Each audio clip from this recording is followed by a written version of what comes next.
Man, after these last couple weeks, I really got to give it to Jordan Brand. It looks like they're back.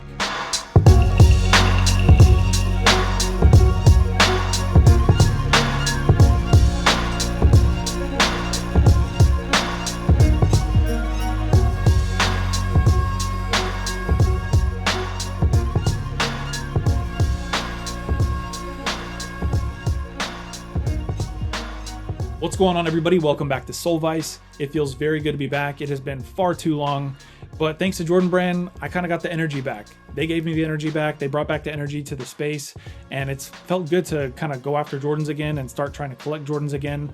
And there's a lot to talk about there, but I think just to start with, the last couple of weeks have been awesome. All-Star Weekend, we saw some early releases, Grape 5s, White Cement 4s, Rare Air 4s. Foot Locker did an early release of the Flu Game 12s. And then on top of that, we had the Bread 1s coming back. And then, of course, these right here, which we're going to get into.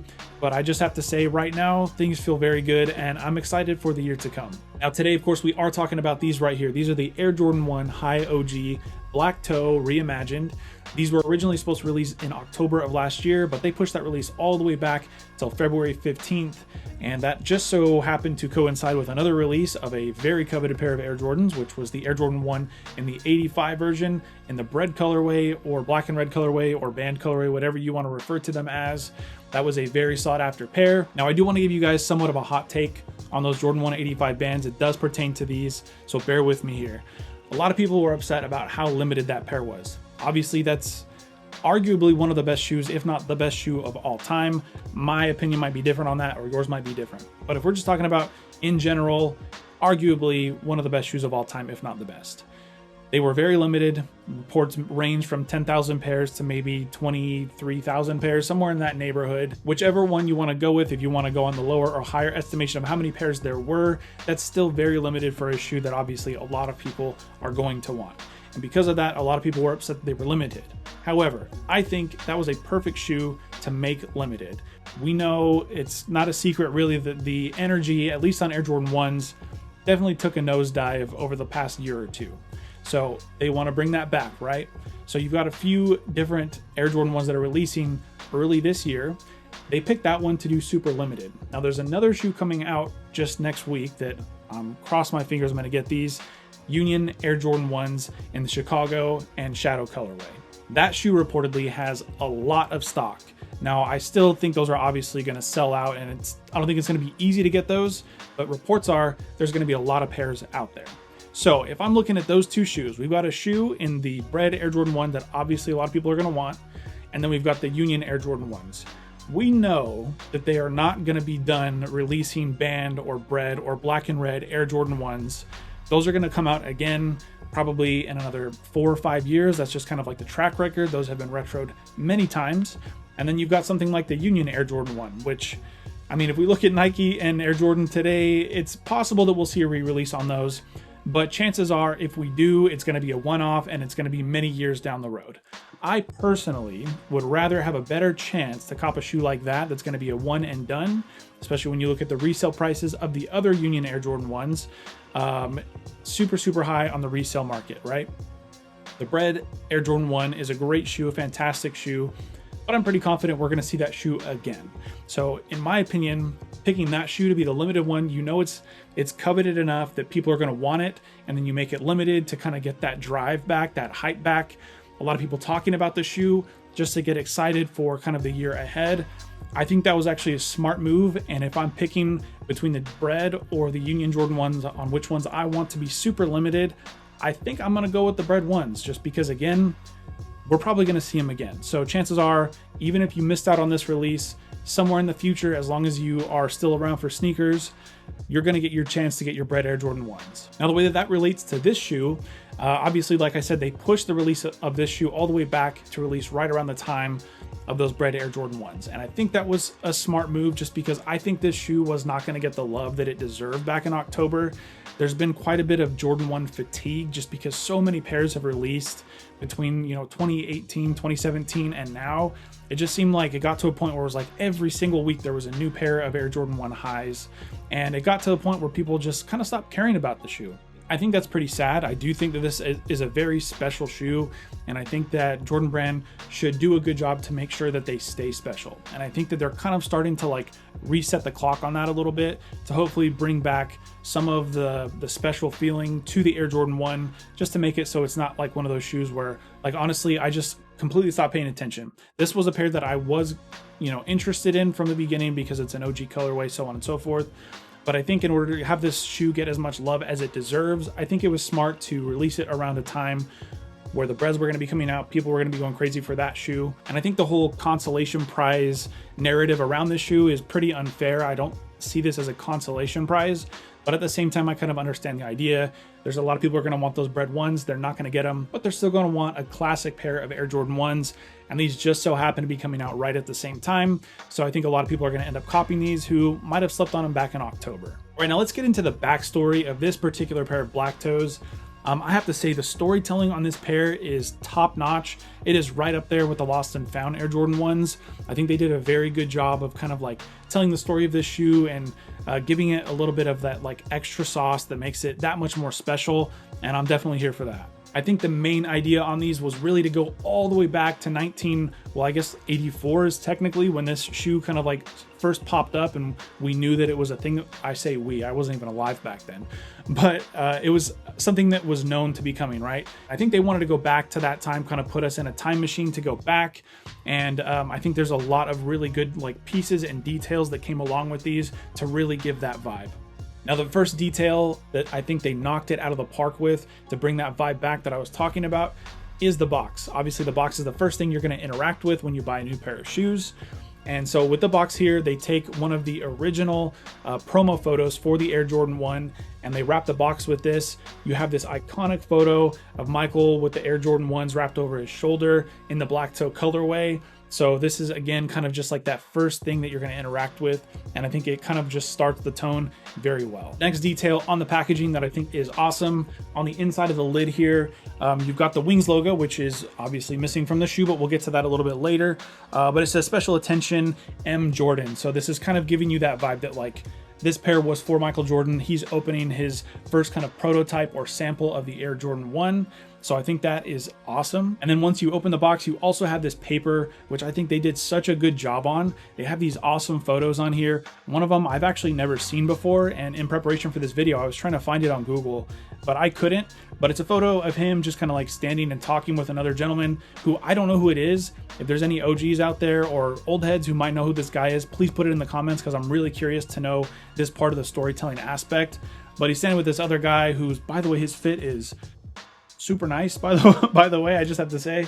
So you've got that photo, another photo that we've seen from the promo shoot. You've got kind of like a hand-drawn Air Jordan text logo that we'll see a little bit later on the shoes, as well as the iconic Chicago skyline photo, which of course, as we know, they ended up using for that Jumpman logo. But I don't know that I've ever seen that photo without the superimposed Michael Jordan on top doing that iconic dunk. I've only ever seen it with the dunk on there. I actually don't even really know if I noticed that that was a superimposed photo of Michael Jordan until I saw the photo on the paper here. Now, getting into the shoe itself, of course, the storytelling does not stop with the packaging. The first thing that a lot of people are going to notice is this Air Jordan text logo up on the ankle. Now, I know a lot of people are not super happy about the fact that the Wings logo has been replaced with this Air Jordan text logo, but I've got to say I am 100% okay with it. I do prefer the Wings logo, and I'm very glad that moving forward they did have like a proper logo to go up here. I think it looks a lot better, but for this particular pair, for the whole story behind it, I think this was the thing to do, and I'm really happy that they did actually. I'm happy to have a pair with that logo in my collection. Now, the leather on these really reminds me a lot of the leather that we saw on the Lost and Found Air Jordan 1. And the reason that I bring that up is because I haven't seen a lot of people talking about this. Actually, I haven't heard anybody talking about this with this particular pair. We saw with the Lost and Founds that those bled quite a bit actually, because if you look at the leather, it seems like it's kind of not unfinished, but it doesn't have that same polyurethane kind of protection layer that we saw on a lot of the other OG highs. They kind of give it that kind of like glossy look. This has a very matte and kind of like natural feel to it, which I like. So I'm not saying that this is bad or necessarily a problem. I say this to say, make sure that you be careful with these not to get them wet, or if you do, that you can kind of clean them up or dry them off very quickly, because we saw a lot of photos and reports of those lost and found ones where the red would actually bleed onto the midsole or onto the tongue. So be careful with these. My pair thankfully has not done that, but that's only because I've done my best to just keep them dry. So be careful on that with these. I will say I do like that finish that they've gone with on these, or lack thereof. I think it does give a really cool like vintage kind of like waxy leather vibe to them, and I'm absolutely happy with that. Now, I know on Air Jordan 1s that there's always a big discussion about leather quality on each individual pair. I've got to say I'm not a leather expert, but I really will say that I think that conversation really just boils down to what do you prefer in your leather. Some people like that really soft, tumbled, kind of, shattered backboard leather. Some people prefer like the stiffer kind of, Air Jordan 1 85 leather that's a lot stiffer and tougher and thicker. I will say these kind of are somewhere in the middle. They definitely don't have any tumbled leather on them. They're not super, soft or plush, but they are also definitely not nearly as thick cut as the 85s. They're not going to take, that extra bit of time to break them in. I think these are going to crease pretty well, and I'm really excited to see how these look with repeated wears. Now, the last detail on these that brings that 1984 pair from the photos to life is going to be that black tongue. Every pair of Black Toe Jordan 1s that have released, at least retail pairs since their inception, to my knowledge, have all had the white tongue. These have a black tongue, and I've got to say, I genuinely do prefer the black tongue. I think it looks a lot better with this color blocking. I know some people like the white, but I've got to say the black tongue I think is the way they should be, as opposed to the the Air Jordan text logo, where I'm glad they switched that moving forward. I do wish they kept this black tongue, so it's really, really cool to see that detail come back. Now, there's one last detail that I really feel like I do need to mention as far as the storytelling aspect of the shoe goes. On the left shoe, on the medial side up on the collar, you've got one of Michael Jordan's signatures, and this signature... Okay, so really quick, I have to cut in right here and give you guys a little bit of added context. So I'm about to go on about where that My Very Best signature came from, about how it was from Jordan's earliest game-worn pair of airships, and he gave those to a ball boy and signed them that way. That's not incorrect, but that's not why that signature is on this pair of shoes. I was in the middle of editing, and Sneakerphetish did a video on the exact story, where that came from, and he tells the story way better than I did, better than I'm doing right now. So make sure you go check that video out. I'm going to put a link in the description. But long story short, he actually signed that pair of shoes that's in the promo photos and gave them to his childhood best friend, and it's actually a really incredible story. So make sure you go check that video out so you can get the details on that. There is one that reportedly he signed a pair of his first game-worn pairs and gave it to a ball boy. Now, at that time, it was not the Air Jordan 1. That was actually a pair of airships, but it says My Very Best, Michael Jordan, and it's got this really nice signature. And the thing I like about this is they did it in a way that it's not super apparent. Like, it doesn't look like you're walking around with the shoe with kind of like a distracting signature on it. They've color matched it, so really the only way you're going to see it is if you hit the light just the perfect way, or you hit it with a black light. But nonetheless, it is still there, and I really love the way that they kind of put that on this shoe. Moving down to the midsole, we've got just a standard Air Jordan 1 High OG midsole in the sail colorway. This is a detail that I am torn on. Part of me wishes this was a white midsole, but again, this is supposed to be like a vintage pair, so I kind of understand why they went with sail, and it's kind of hard to say without seeing this particular shoe with the white midsole which one I like better. I can go either way. I'm not super upset about it. But I don't know. I just feel like the white might have matched the rest of the shoe a little bit better. But that's just like a very, very minor nitpick of mine. And then for the outsole, you do have just your standard Air Jordan 1 High OG outsole done in varsity red. As far as sizing goes on these, they fit just like every other Air Jordan 1 High OG does that I've ever owned. And for me, that's true to size.